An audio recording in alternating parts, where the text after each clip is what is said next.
apapun yang terjadi di semesta tanpa kehadiran-Mu ya Allah. Kalau itu disadari, nangis pasti kalian. Apalagi yang ingin dipuji, yang ingin disanjung, bohong. Katanya segala puji habis buat Allah. Lalu hak Allah pun kamu curi. Suka nggak? Senang dipuji? Ih ibu, ani gelis. Ih sahatea. Jika menang manehna we, irung mancung teh. Betul apa tidak? Iya.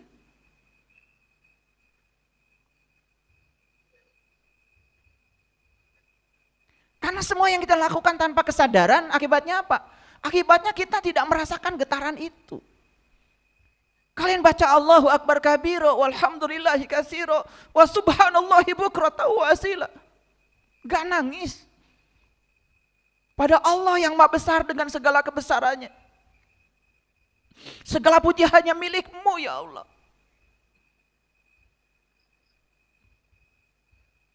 Dan sucikanlah Allah pagi dan petang. Apa pagi? Apa petang? Bukankah pagi itu pertemuan antara malam dengan siang? Pertemuan antara gelap dengan terang. Petang itu pertemuan antara terang dengan gelap. Makanya setiap kamu menemukan kegelapan, pertemukan segera dengan terang. Itu pagi dan petang. Ketika kamu marah, kamu sedang gelap, hadirkan cahaya dalam dirimu. Belajar memahami, belajar memaafkan. Wah, kalau ngerti kalimat itu. Padahal itu dibaca berulang-ulang setiap kali sholat di doa iftitah. Betul? Allahu Akbar kabiro, walhamdulillahi katsiro, wa subhanallahi bukratan wa asila. Inni wajahtu wajhiya lilladzi fataras samawati wal ardh. Aku hadapkan wajah batinku kepada Zat yang telah menciptakan langit dan bumi.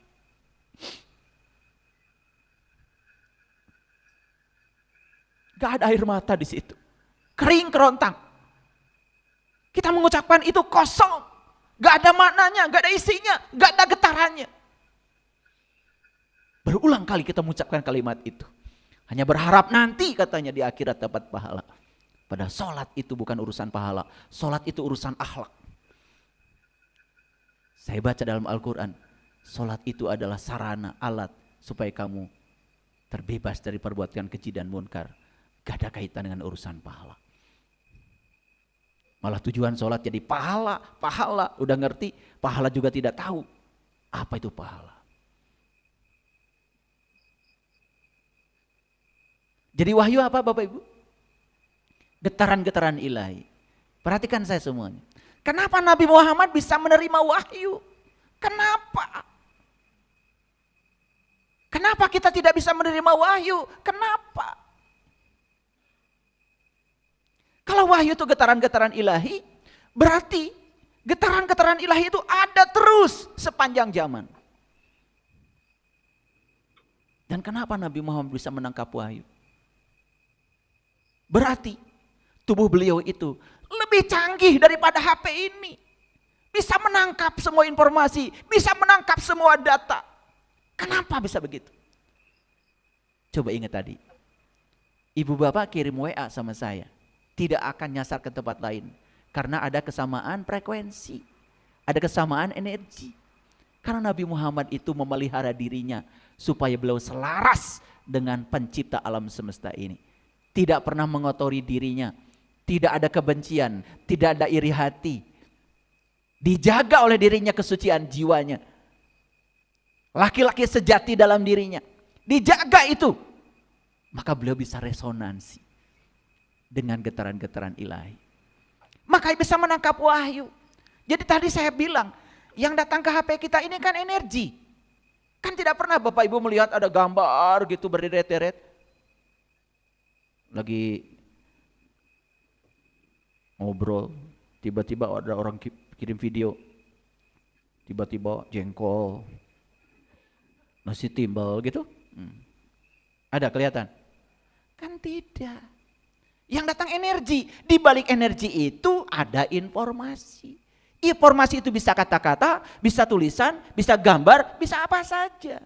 Seperti itu sebetulnya mekanisme para nabi, para rasul menangkap wahyu. Yang ditangkap adalah getaran-getaran ilahi. Nah setelah ditangkap informasinya, itulah yang disampaikan kepada kita. Hasil tangkapannya disampaikan kepada kita. Setelah disampaikan kepada kita, lalu muncullah ada huruf-huruf. Betul? Ada rangkaian kata-kata. Nah sekarang kita mencoba memahaminya lewat kata-kata. Apa yang terjadi? Timbullah jadi salah persepsi. Harusnya kita semua tahu bagaimana asal usul itu wahyu. Makanya para bijak mengatakan ya, malam yazuk lam ya'rib, yang tidak mengalami tidak akan paham. Makanya untuk bisa memahami rangkaian kata-kata yang sudah sampai kepada kita itu syaratnya cuma satu, kita harus bisa mengalami bagaimana getaran-getaran itu nyampai kepada kita. Berarti kita harus menjadi receiver untuk bisa menangkap getaran-getaran itu. Kalau itu yang terjadi, tidak ada lagi beda paham. Dan itu yang akan menyatukan, itu yang disebut dengan habl. Makanya wa'tasimu bihablillahi jami'a. Kita semua ketika mendapatkan kata-kata, rangkaian kata-kata, rangkaian kalimat yang berasal dari wahyu, tidak akan salah tafsir. Tidak akan beda tafsir. Semuanya akan sama. Karena yang nyampe kepada kita getarannya, energinya. Bayangkan ya, kita mencoba ingin memahami rangkaian kata-kata dengan mencoba menafsirkan kata-kata itu. Setiap orang akan menafsirkan kata-kata dengan tafsir yang berbeda. Akhirnya kita jadi pusing belajar agama. Betul nggak? Karena kita tidak tahu asal muasalnya. Nah, makanya perhatikan kalimat ini. Dan kami tidak mengutus sebelum kamu kecuali orang-orang laki-laki yang kami beri wahyu. Clear? Berarti para nabi, para rasul itu lebih canggih kan? Bisa menangkap. Kalau para nabi, para rasul canggih, saya mau nanya, Bapak Ibu semuanya canggih? Canggih. Buatan Allah? Buatan Allah. Loh kok nggak canggih ya sekarang? Betul nggak? Ya, kadang-kadang lemot. Kenapa? Karena di sini sudah banyak hijab, sudah banyak kotoran yang menghalangi. Apa Bapak Ibu tidak mau mengembalikan Bapak Ibu ya menjadi otentik kembali, sehingga Bapak Ibu bisa menangkap getaran itu dengan tajam? Bisa, ada ilmunya. Dan ini saya menyampaikan sesuatu bukan apa kata orang, tapi saya mengalami sendiri. Ternyata kita bisa memiliki kecerdasan yang melampaui pikiran orang biasa. Yuk kita lanjut dulu. Jadi sampai sini paham ya? Kita baca ulang. Dan kami tidak mengutus sebelum kamu kecuali orang laki-laki yang kami beri wahyu. Clear sampai sini? Oke. Maka bertanyalah kepada ahli ingat jika kamu tidak tahu. Fas'alu ahla zikri in kuntum la ta'lamun. Ini keren ayat. Kalau kamu tidak tahu, jangan tanya yang lain. Tanya siapa? Ahli ingat. Ahla zikri. Jadi siapa ahli ingat? Nah harus ditanya dulu, ingat apa? Ngerti maksud saya? Nah saya sebelum menjawab siapa ahli ingat, saya sampaikan dulu ayat lain. Perhatikan. Pernah gak Bapak Ibu membaca Quran surat Al-Isra ayat 14? Yang bunyinya gini. Iqra kitabaka kafa binafsika al-yauma 'alaika hasiba. Bacalah kitabmu. Cukuplah dirimu sendiri pada waktu ini sebagai penghisab terhadap kamu. Jadi di Quran itu Allah menyuruh kita semua itu membaca kitab siapa? Kitabmu. Berarti kalau Allah bicara kepada kita, Allah bilangnya bacalah kitabmu. Kalau kita berbicara kepada kita, berarti kita bicaranya apa? Aku harus membaca kitabku. Keren gak? Keren gak? Jadi kita itu disuruh membaca kitabku. Nah ini. Kita malah membaca yang lain. Padahal perintahnya di Quran, Iqra kitabaka, bacalah kitabmu. Cukuplah itu sebagai juru hisabmu. Berarti di dalam kitab kita itu ada apa? Ada informasi. Informasi tentang apa? Informasi tentang diri kita. Makanya kita bisa menghisab diri kita, bisa merefleksi, bisa mengevaluasi diri kita. Makanya saya berulang kali mengatakan, alam hisab itu bukan nanti, sekarang di sini Bapak Ibu. Karena kalau bukan di sini, kapan perbaikannya? Evaluasi diri itu sekarang supaya kita bisa memperbaiki diri. Kalau nanti gimana mau perbaikinya? Tidak perlu ada evaluasi kalau tidak ada kesempatan untuk perbaikan. Clear sampai sini? Oke, saya mau nanya sama Bapak Ibu. Saat Nabi Muhammad dapat ayat ini, sudah ada Quran belum? Belum. Waktu Nabi Muhammad dapat ayat zalikal kitab la raiba fi hudal lil muttaqin. Ini kitab gak ada keraguan padanya, petunjuk bagi orang yang bertakwa. Sudah ada gak kitabnya? Padahal Allah bilang ini kitab. Kalau ini ada barangnya. Jadi Nabi Muhammad membaca apa Bapak Ibu? Membaca apa? Menemukan diri, mengenal ilahi Robbi, menemukan jalan pulang, terbang melayang, menemukan tempat asal, asal semua kejadian. Itu yang dibaca. Yang dibaca oleh Nabi Muhammad adalah diri sejatinya. Maka karena beliau membaca diri sejatinya, beliau jadi kenal siapa Tuhannya. Makanya kitab itu dalam bahasa agama disebut kalamullah. Kalam itu sifat, Allah itu zat. Sifat dan zat tidak pernah berpisah. Jadi kitab yang sejati tiada lain adalah Allah itu sendiri, ada bersama setiap orang. Lebih dekat daripada urat nadi setiap orang. Masuk akal? Masuk akal?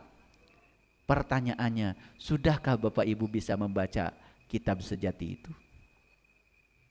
Makanya karena belum bisa membaca kitab sejati itu, kita jadi kekurangan informasi. Kita hanya membaca semua informasi yang berdasarkan panca indera dari luar. Akibatnya jadi salah kaprah. Karena yang di luar itu banyak yang disebut oleh kita A, hakikatnya belum tentu A.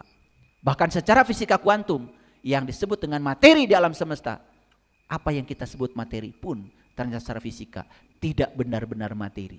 Itu hanya energi-energi yang berpilin. Wah, kalau kita bicara fisika kuantum jadi mengerti. Nah, udah kita tunda dulu sampai di situ. Sekarang saya mau nanya Bapak Ibu, apakah dalam darah Bapak Ibu ada Allah? Dari mana Bapak Ibu tahu? Dari Allah kan? Allah bilang, wa huwa ma'akum, aku bersama kamu. Bahkan Allah ngasih informasi, aku lebih dekat daripada urat nadi lehermu. Masuk akal? Jelas Allah bersama Bapak Ibu? Ingat, makanya Sang Maha Tunggal itu berada dalam setiap bentuk. Bukan Allah banyak. Sang Maha Tunggal ada setiap bentuk. Maka Allah bilang, aku meliputi semesta raya. Clear sampai sini? Oke. Kalau dia ada bersama kita, lebih dekat daripada urat nadi leher kita, berarti kitab sejati itu ada pada diri-diri kita? Ada. Berarti ayat ini masuk akal kalau Allah menyuruh baca? Iqra kitabaka, baca kitabmu, kitabmu. Cukup itu sebagai juru hisab. Nah, Bapak Ibu itu harus belajar keterampilan membaca kitab diri, kitab sejati. Itu yang disebut dengan ilmu mengenal diri. Maka Nabi Muhammad mengatakan ilmu yang seperti itu namanya ilmu ma'rifatullah. Keren Bapak Ibu. Makanya Nabi mengatakan ma'rifat itu adalah modalku. Akal pikiran sumber agamaku. Perhatikan saya, siapapun yang sudah diterangi cahaya ma'rifat, maka akal pikirannya menjadi sumber agama. Akal pikirannya menjadi bernas, cerdas, bisa melampaui segala keterbatasan. Memahami syariat, memahami thariqat, memahami hakikat, memahami ma'rifat. Utuh keilmuannya. Gitu. Clear sampai sini? Oke. Belum, tenang aja, ini belum, masih pembukaan ini. Oke, perhatikan sekarang, lihat saya semuanya, ya. Dalam Quran surat Al-Ankabut ayat yang ke-45, ini sering saya sampaikan, Allah menyampaikan, bacalah apa yang telah diwahyukan kepadamu, yaitu kitab. Jadi sebenarnya kitab itu ada pada diri kita? Ada. Bisa dibaca? Bisa. Cuman masalahnya kita sekarang belum tahu cara bacanya. Makanya diutuslah para nabi, para rasul. Tugasnya beliau-beliau itu sebetulnya mengajarkan kepada kita bagaimana cara membaca kitab itu. Itulah harusnya tugasnya para ulama. Bukan ngurusi yang lain-lain. Bantu umat ini supaya dia bisa membaca kitab sejatinya. Kalau dia bisa baca kitab sejatinya, dia mengenal dirinya, mengenal Tuhannya. Perilakunya pasti baik. Tidak mungkin menjarah rumah orang, gak mungkin. Gak mungkin. Tidak mungkin menyakiti orang, gak mungkin. Tidak mungkin merusak fasilitas publik, gak mungkin. Maka di Quran, hanya orang-orang yang mengaku beriman yang suka membuat kerusakan di muka bumi ini. Bukan orang beriman, yang mengaku beriman. Cuma ngaku-ngaku doang. Yang iman beneran, gak mungkin. Insan isbatul yakin hadir sebagai penyejuk jiwa. Insan isbatul yakin beri nafas bagi semesta. Insan isbatul yakin sebagai pelepas dahaga jiwa. Insan isbatul yakin penerang bagi kegelapan jiwa. Asik. Saya juga nggak tahu kata-kata itu meluncur bukan dari pikiran saya, dari intuisi. Nah, sebentar lagi kita masuk ke situ ya. Perhatikan dulu Bapak Ibu ya. Bacalah apa yang telah diwahyukan kepadamu, yaitu kitab. Sudah diwahyukan? Sudah ditiupkan, sudah bersama kita. Tapi kita tidak menyadari kehadirannya. Kita tidak tahu cara membacanya. Itu masalah kita. Makanya sempit pikiran. Seolah-olah hidup itu terbatas. Padahal hidup itu tanpa batas Bapak Ibu. Tanpa batas. Makanya siapa yang sudah bisa membaca kitab, baru boleh mendirikan sholat. Sholatnya gak akan mabuk. Sholatnya pasti cuma ingat kepada yang sudah disaksikannya. Kan Nabi Muhammad juga Isra Mi'raj dulu baru sholat. Sesungguhnya sholat itu mencegah dari keji dan munkar. Baru sholatnya bisa mencegah dari keji dan munkar. Karena sudah tahu siapa yang disembahnya. Ih keren banget. Keren gak Bapak Ibu ayat ini? Pernah gak baca ayat ini? Ya pernah sekarang ya. Nah makanya perhatikan kalimat berikutnya. Ya. Wala zikrullahi akbar. Sesungguhnya tidak ada lagi yang paling akbar. Kecuali mengingat Allah. Ulangi. Tidak ada yang lebih akbar, yang lebih besar, kecuali mengingat Allah. Dan mengingat Allah itu yang paling besar. Dan mengingat Allah hanya bisa dilakukan oleh mereka yang sudah tahu dan kenal kepada Allahnya. Yang sudah bisa membaca kitab diri yang ada dalam dirinya. Clear sampai sini? Oke, sekarang kita mundur pada ayat yang tadi. Yuk mundur ke sini. Ulangi ya. Apa katanya? Yuk mundur ke An-Nahl dulu, An-Nahl 43. Dan kami tidak mengutus sebelum kamu kecuali orang-orang lelaki yang kami beri wahyu. Clear? Sudah tidak perlu saya ulang lagi ya. Laki-laki ngerti ya?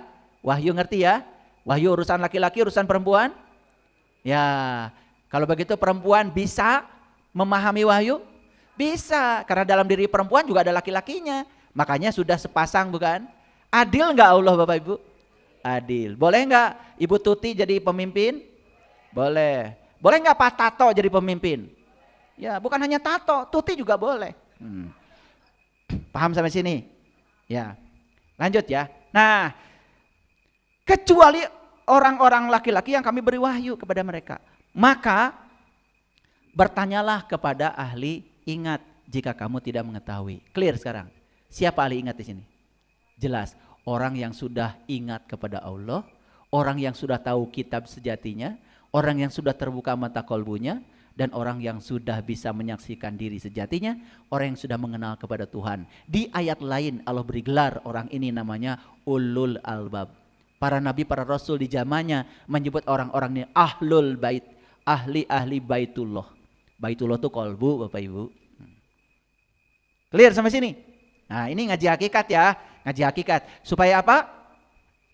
Supaya cerdas. Karena selama ini kecerdasan ini gak pernah dipakai. Tapi clear ya.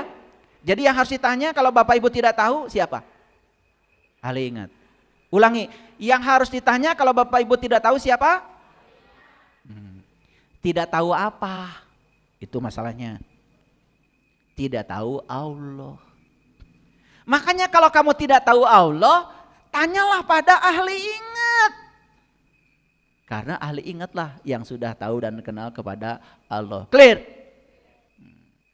Makanya kalau bertemu dengan ahli ingat, orang-orang yang sudah mencapai kesadaran, jangan tanya yang receh-receh. Jangan minta doa kaya. Jangan minta doa supaya gampang jodoh. Mintalah kepada dia petunjuk supaya kita ditunjukkan jalan menuju Allah. Itu. Jangan minta doa-doa mustajab. Gak punya dia. Clear sampai sini? Nah. Makanya Allah di Quran, di surat Al-Ahzab, surat ke-33 ayat 41, beliau mengatakan, ya ayyuhallazina amanu, ya, uzkurullaha zikran katsir. Hai orang-orang yang beriman, ingatlah Allah dengan ingatan yang sebanyak-banyaknya. Lihat saya semuanya, lihat saya semuanya. Yang boleh, yang diseru untuk mengingat Allah di ayat ini hanya orang yang beriman. Jadi siapa orang yang beriman? Kata Nabi, al iman tasdikun bil qalbi wa ikrarun bil lisan wal amalun bil arkan. Orang beriman itu yang sudah selaras kolbu, lisan dan perbuatannya. Kenapa? Karena kolbunya sudah terbuka, sudah kenal kepada Allah, lisannya pun terjaga. Tidak mungkin bohong, tidak mungkin menyampaikan hoax, tidak mungkin menyakiti orang. Yang terucap dari mulutnya kata Quran, illa kilan salaman salama. Tidak ada yang keluar dari mulutnya kecuali ucapan damai dan mendamaikan. Kita butuh ini sekarang. Kita butuh orang yang sejati, bukan orang yang palsu. Tapi orang-orang seperti ini memang terkadang tidak mau menampakkan diri. Dia bersembunyi di tempat terang karena dia orang biasa. Saking biasanya sering disepelekan. Tidak pakai atribut apa-apa. Karena dia sudah signlessness. Gak butuh atribut. No atribut. No gelar. Tidak pakai apa-apa.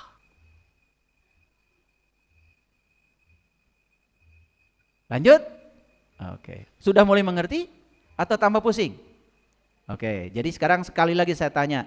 Tanyalah ahli ingat. Jika kamu tidak tahu. Tidak tahu apa? Tidak tahu jati dirimu. Nah, pengetahuan tentang jati diri itu sering disebut pengetahuan inti. Sebelum kita belajar pengetahuan-pengetahuan yang lain. Yang lain itu hanya pengetahuan turunannya, suplemennya. Yang pokoknya adalah pengetahuan tentang jati diri. Inilah masalah kita hari ini. Ya, kenapa orang gampang diprovokasi, kenapa orang gampang marah, gampang tersinggung, itu karena dia tidak tahu jati dirinya. Dia lupa dia datang ke dunia ini untuk membawa cahaya Tuhan. Masih ingat lagu yang tadi? Makhluk cahaya berkarya di alam maya pada berkendaraan raga berbekal daya semesta. Menemukan diri, mengenal ilahi Robbi, menemukan jalan pulang, terbang melayang, menemukan tempat asal, asal semua kejadian. Asal kejadian diri kita aja kita nggak tahu, betul nggak? Nah. Perhatikan Bapak Ibu, pernah nggak Bapak Ibu mendengar kata intuisi? Ya, nah intuisi. Saya menggunakan referensi yang keren. Saya menggunakan referensi dari Carl Jung. Ya, ini sudah tidak asing lagi. Kalau orang-orang yang belajar spiritual pasti mengenal nama ini. Ya, Carl Jung ini, ya, bukunya banyak sekali, buku-buku spiritualnya. Ya, beliau mengatakan intuisi adalah salah satu dari 4 fungsi utama dari pikiran manusia. berikut sensasi, pikiran, dan perasaan. Jung menganggap intuisi sebagai fungsi psikologis dasar yang menengahi persepsi dengan cara yang tidak sadar. Jadi kadang-kadang kita mikir berat-berat gak muncul-muncul. Begitu kita lampaui pikiran, mulai istirahat, rileks, ya makanya ada jenis-jenis gelombang otak. Ada gelombang beta, gelombang alfa, gelombang delta, gelombang theta, gelombang gamma. Nah ketika kita bisa turun dari gelombang beta ke alfa aja, tidak terlalu capek memikirkan sesuatu. Malah tidak memikirkan, malah datang jawabannya. Nah itu yang dikatakan dengan ya menengahi persepsi dengan cara tidak sadar. Intuisi menggunakan kita, ya memungkinkan kita terhadap kemungkinan situasi yang bersifat ilahi. Nah, jadi intuisi ini memungkinkan kita untuk mengalami situasi yang bersifat ilahi. Jadi kita bisa resonansi ketika di tingkat itu. Makanya jangan terlalu percaya. Ketika makin keras berpikir, makin banyak ilmu. Saya sudah mengalaminya. Saya kerja di laboratorium fisika material elektronik. Setiap hari yang saya lakukan adalah karakterisasi bahan. Baik secara elektrik maupun secara optik. Bahkan ya kita juga secara mekanik. Jadi kalau bahan itu bisa dikarakterisasi secara elektrik, secara mekanik, secara optik.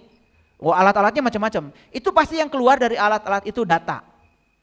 Nah ketika data itu ditafsirkan, diinterpretasi hanya menggunakan pikiran biasa, kadang-kadang lelah, pikiran tidak sanggup. Tapi begitu kita rileks, pindah dari gelombang beta ke gelombang alfa, hanya dengan sholat duhur dulu, kemudian meditasi dulu, rileks dulu, malah jawabannya datang secara tiba-tiba tanpa pikiran sadar. Itu namanya intuisi. Mungkin Bapak Ibu pernah mengalami itu ya. Oke. Tetapi bagaimana intuisi itu supaya ada terus menerus, itu masalahnya. Karena kalau sekali-kali gitu ya, itu kadang-kadang ya tidak bisa memenuhi ya pengetahuan kita. Nah, intuisi itu adalah kemampuan untuk memahami atau melihat sesuatu bersifat langsung, sifatnya abstrak dan tidak membutuhkan pembenaran atau justifikasi. Bapak Ibu lihat saya. Ada ahli fisika namanya Niels Bohr. Ya. Dia memunculkan satu rumus, yang rumus itu saat itu ya dibantah oleh semua orang-orang fisika yang lain. Tetapi suatu saat rumus yang dia munculkan itu ternyata ketemu eksperimennya dan rumus itu benar adanya. Berarti si orang fisika ini pakai apa? Intuisi. Jangkauannya sangat luas, bahkan tidak terpikir oleh orang kebanyakan yang ada di pikiran-pikiran biasa. Nah inilah yang terjadi pada para nabi, para rasul. Mereka itu sudah menggunakan intuisinya dengan sempurna. Nah nanti saya akan kasih tahu bagaimana caranya Bapak Ibu. Ya ini belum masuk ke situ. Baik, saya akan memberikan dua hal, ini penting. Ada manusia sarwa indra, ada manusia panca indra. Perhatikan ya, manusia sarwa indra, manusia panca indra. Kira-kira Bapak Ibu masuk mana? Sarwa indra atau panca indra? Masuk mana? Tuh udah ngejawab, belum aja dijelaskan. Ya, harusnya jawabannya apa? Gak tahu, kan belum dijelaskan. Coba belajar jujur ya. Kan belum dijelaskan sarwa indra apa, panca indra aja. Kan belum dijelaskan. Udah ngejawab panca indra. Itulah kadang-kadang kita tuh ya. Gak mau kosong, harusnya jawabannya apa? Gak tahu, kan belum dijelaskan. Gitu aja sederhana. Ya? Gak mau diulang? Perhatikan ya. Ciri manusia sarwa indra.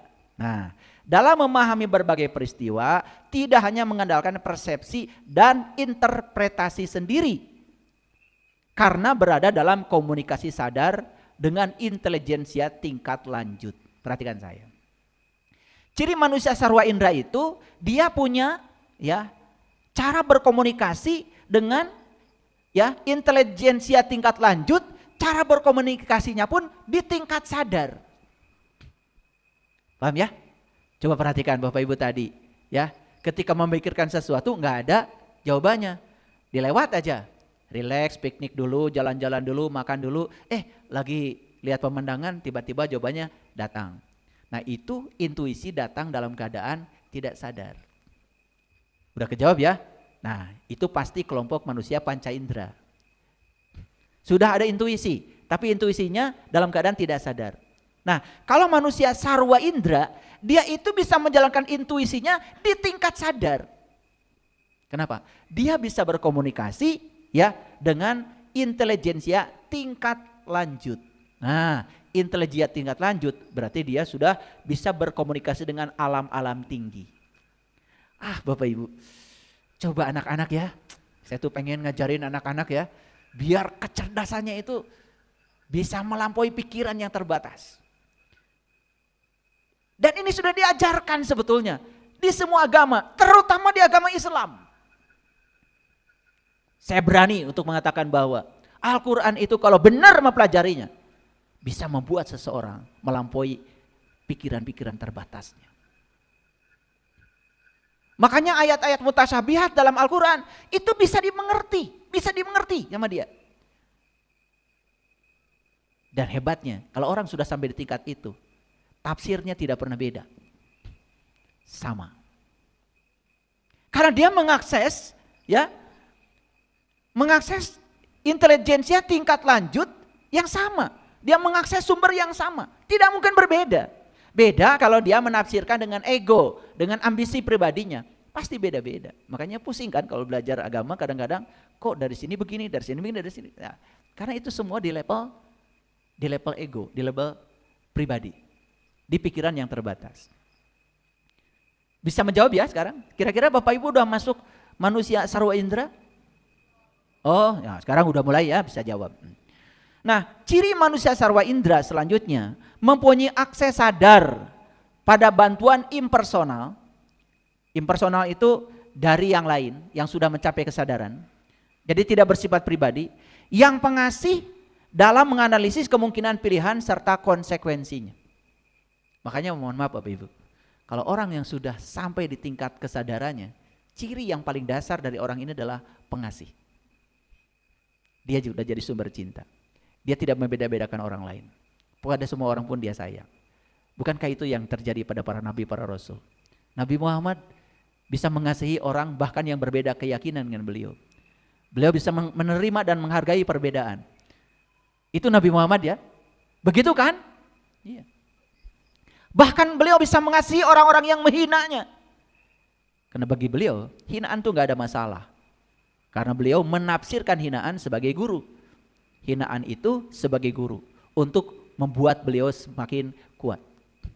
Makanya saat beliau agak sedikit turun tuh ya mentalnya, gara-gara berdakwah di Taif kemudian dilempari orang sekampung sampai sandal jepitnya berdarah-darah. Ketika beliau sempat jatuh begitu, tiba-tiba turunlah ayat dari Allah. Wa ma romaita id romaita walakinnallaha roma. Lewat intuisinya masuk ayat itu. Kata Allah, hai Muhammad, sesungguhnya bukan mereka yang melempari kamu, tapi aku yang melempari mereka, yang melempari kamu. Mereka hanya adalah tangan-tanganku untuk menguatkan kamu. Begitu tahu ayat itu, wa ma romaita id romaita walakinnallaha roma. Hai Muhammad, bukan dia yang melempar kamu, bukan mereka yang melempar kamu, aku, kata Allah. Mereka hanya tangan-tanganku untuk menguji kamu. Tersungkur Nabi Muhammad saat itu. Lalu beliau berdoa, Allahumma hdi qaumi fa innahum la ya'lamun. Tuhan, mereka memperlakukan itu kepadaku karena semata-mata mereka tidak tahu siapa diriku. Dan mereka tidak tahu apa yang aku ajarkan kepada mereka. Mereka masih terkombinasi, ya, terkontaminasi oleh egonya, ambisinya, ajaran masa lalu. Dan mereka ketakutan kalau ajaran ini dianggap sebagai ajaran baru. Seolah-olah ajaran ini akan menghapus ajaran mereka, padahal meluruskan ajaran mereka. Sudah bisa nggak Bapak Ibu kalau dihina orang ini doanya Allahumma hdi qaumi fa innahum la ya'lamun? Bisa? Belum bisa? Bapak Ibu, kalau orang menghina kita bisa menjatuhkan kita tidak? Tidak. kalau diberi makna yang positif. Ya, orang yang menghina kita itu anggap aja guru kita, guru kesabaran kita. Kan kita tidak akan marah. Coba. Karena sesungguhnya orang yang suka menghina orang lain, dia sebetulnya sedang punya masalah dengan dirinya sendiri, bukan masalah dengan orang lain. Semua orang yang gampang marah, sebetulnya dia tidak bermasalah dengan siapapun. Dia bermasalah dengan dirinya sendiri. Ada data di dalam bawah sadarnya, ada luka di dalam bawah sadarnya yang belum sembuh. Itu sebetulnya. Pengen nyubit saya sama yang gitu. Nah, kalau manusia panca indera, lihat saya semua, tidak menyadari adanya bantuan yang secara terus-menerus. Jadi sebetulnya ya, intelijensia tingkat lanjut tadi itu terus-menerus sebetulnya memberi bantuan sama dia. Tapi dia tidak menyadari bantuan itu. Kenapa? Bising. Lebih percaya pada bantuan dari diri palsunya, dari egonya, dari ambisinya. Sehingga tidak mampu mengambil bantuan itu secara sadar.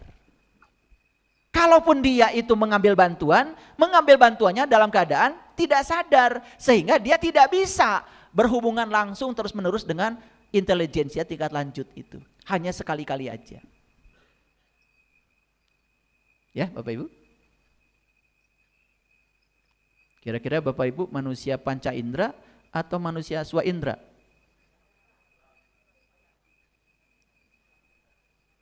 Enak aja, jangan-jangan gak masuk dua-duanya. Karena intuisi yang tidak sadar pun jarang nyangkut. Oh maaf ya, saya bergurau. Untuk memahami peristiwa harus belajar mengalami pengalaman-pengalaman fisik. Nah ini, makanya orang ini kadang-kadang harus kehilangan rumah dulu, harus sakit dulu, harus berantakan dulu. Bisnisnya harus hancur dulu. Dia harus mengalami pengalaman-pengalaman fisik untuk memahami sebuah peristiwa. Nah kebanyakan, mohon maaf ya, kebanyakan manusia di level ini. Tapi nggak apa-apa di level panca indera. Yang penting bisa berkomunikasi dengan ya intelijensia tingkat lanjut. Karena itu menjadi sumber kebenaran. Ini kuliah saya hari ini memang agak berat Bapak Ibu, makanya pakai jas. Ini sudah kuliah S3. Ya. S3 itu sudah sangat sepuh. Ya. Sepuh apanya? Sepuh otaknya jarang dipakai.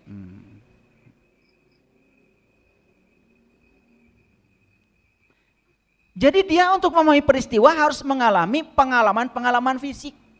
Harus sakit dulu, baru tahu cara hidup sehat. Gitu. Makanya Bapak Ibu, daripada mengobati kan lebih bagus mencegah. Makanya saya tidak mau ya, baru memulai kehidupan setelah tubuh ini hancur. Mas saya jaga. Pagi-pagi saya sarapannya probiotik. Saya makanya bikin produk. Saya bikin nanas difermentasi. Saya bikin buah naga difermentasi. Dan itu fermentasi itu sangat bagus. Saya bikin bawang putih difermentasi. Bawang putih itu punya yang namanya zat kimia namanya alisin. Alisin itu antioksidan yang tidak dimiliki oleh tubuhan lain kecuali adanya di bawang putih. Alisin ini bisa memperbaiki ya pembuluh-pembuluh darah yang sudah banyak plaknya akibat makan tidak bagus. Maaf ya bapak-bapak nih yang merokok. Ya, tiba-tiba lagi ketawa-ketawa meninggal. Itu karena ada penyumbatan di pembuluh darah. Ya, itu harus sadar. Kalau melakukan akibat yang buruk, ya segera perbaiki. Ya. Jadi tubuh ini harus fit ya Bapak Ibu, harus sehat. Ciri orang yang spiritualnya bagus, fisiknya juga sehat. Di samping hati selalu gembira, istirahatkan pikiran, diet yang seimbang, jika perlu makanlah sesuai dengan golongan darah. Udara yang bersih, ya. Sering menanam pohon di rumah, apa aja, bunga, apa ada dinding, tanamin bunga. Sapa bunganya setiap hari, karena setiap helai daun itu bisa menghasilkan literan oksigen buat kita. Pengendalian dirinya yang bagus, ya. Sinar matahari yang cukup, olahraga, ya. Energetik beraktiviti. Jadi melakukan aktivitas itu harus berenergi. Dan itu hanya bisa dilakukan kalau tubuh kita sehat. Ya. Hubungan sosial perbaiki. Kalau sampai hari ini komunikasi dengan pasangan gak lancar, dengan anak gak lancar, pasti ada yang gak beres. Gak beres dengan dirimu sendiri, bukan dengan pasangan. Masalahmu yang paling besar bukan dengan pasangan, tapi dengan dirimu sendiri. Bereskan itu, ya. Sampai saya itu membuat satu pelatihan bagaimana menciptakan perkawinan menciptakan surga dalam perkawinan. Sampai saya bikin pelatihannya itu 2 hari. Kemarin sudah dilakukan di pusat pelatihan hidup sehat di sana di Jelekong. Saking sayangnya Bapak Ibu, ya, saking sayangnya saya meluangkan waktu berjam-jam hanya untuk berbicara tentang bagaimana supaya rumah tangga ini menjadi rumah dan tangganya itu bisa mengantarkan kita untuk naik keimanannya, naik kedewasanya, naik kebahagiaannya, begitu. Sehingga rumah tangga menjadi jalan untuk kita bisa pulang memenuhi ayat innalillahi wa inna ilaihi rajiun. Banyak PR kita tuh. Kenapa? Karena selama ini kita hidup nyaris tanpa kesadaran. Nah, baru seusia begini baru sadar, wih, ternyata salah semua. Pikiran salah, kata-kata salah, tindakan salah, sering melemahkan diri sendiri, ya toh? Nih. Saya baru ngalami kejadian Bapak Ibu. Saya dulu ya, ketika saya masih belajar, pokoknya kalau lihat apa saja yang lewat di mata saya menganggap itu adalah pesan dari semesta. Dan suatu saat pasti hal itu akan terjadi pada diri saya. Saya ada sedikit ya terbesit dalam batin saya ingin sesuatu. Tapi niatnya satu, ya. Untuk menjadi mitra dalam perjalanan spiritual saya. Ada orang datang ke rumah, ngobrol ngalor ngidul. Tiba-tiba ada waktu enggak besok atau lusa ke Jakarta? Ya udah, saya ke Jakarta. Pas hari itu ada waktu. Begitu mau pulang, tiba-tiba saya dibawa ke garasi, disuruh milih mobil. Mobilnya semua ada di situ. Ya namanya saya disuruh milih. Masa diangkut semua? Milih satu aja. Jadi saya baru sadar ternyata alam semesta ini cara menciptakan, cara mewujudkan sesuatu kepada kita itu sangat unik, bahkan di luar pikiran orang biasa.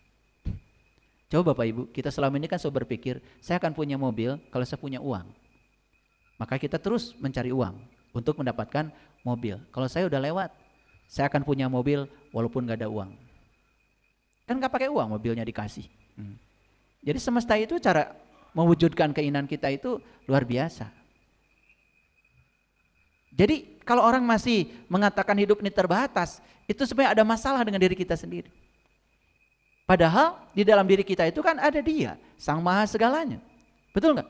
Yang siap untuk memenuhi segala kebutuhan kita. Dan memang Bapak Ibu harus praktek ya, praktek. Harus praktek ya. Makanya setelah belajar dengan saya seperti ini, praktek ya. Ciri manusia panca indera, pembelajarannya berlangsung lebih lama karena melalui kepadatan materi fisik. Akibatnya untuk mencapai kesadaran itu dia lebih lama yang panca indera ini. Kenapa? Karena dia harus melewati dulu ya pengalaman-pengalaman fisik yang menyakitkan untuk mencapai satu kesadaran. Jadi lebih lama. Bahkan dia harus berulang-ulang datang ke dunia ini. Harus berulang-ulang. Dan setiap pengulangan pun belum tentu mengalami kemajuan. Maaf Bapak Ibu. Ya, ada orang yang melakukan kesalahan yang sama berkali-kali coba.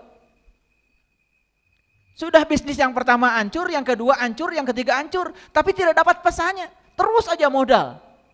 Ada nggak kayak gitu Bapak Ibu? Siapa? Saya nggak tega nyebut. Jadi manusia panca indera ketika dia belajar kepercayaan misalkan. Akan mengalami pengalaman ketidakpercayaan. Sehingga menimbulkan kesalahpahaman yang menimbulkan ketegangan dan pengalaman yang menyakitkan. Karena apa? Karena dia segala sesuatu harus lewat panca indera. Semua dari sini yang diolah oleh pikiran, yang dipersepsi dan interpretasi oleh pikiran yang terbatas. Tetapi kalau swa indera, dia tidak lewat panca indera. Bahkan panca inderanya mati. Makanya saya baru tahu kalau di Quran ada kata-kata begini Bapak Ibu. Ud'u rabbakum tadarruan wa khufyatan. Ud'u rabbakum tadarruan wa khufyatan. Undanglah Tuhanmu tadarruan wa khufyatan dengan penuh rasa hormat dan tersembunyi. Makanya nanti suatu saat ya saya akan ajarkan bagaimana cara berdoa. Karena kata Quran doa itu cuma dua. Tadarruan wa khufyatan. Itu Quran Bapak Ibu.